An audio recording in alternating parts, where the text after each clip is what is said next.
चला मी तुम्हाला आज एक गंमत दाखवते. आमच्याकडे एक गंमत आहे. आज गंमत बघायची का तुम्हाला?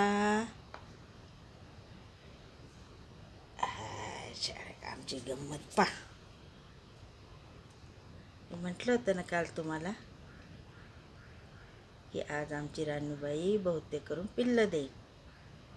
बघा रात्री 2:30 वाजता तिने चोंडे मोंडे पिल्लं दिले. 4 पिल्लं दिली. नेहमी 5 देते.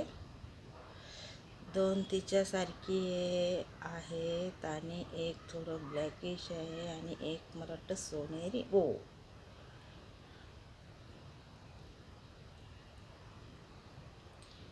रानूबाईसाठी कॅट फूड, दूध, कोंबडीचे पाय. चला जास्त दाखवत नाही, आमच्या रानूबाईला नजर लागायची.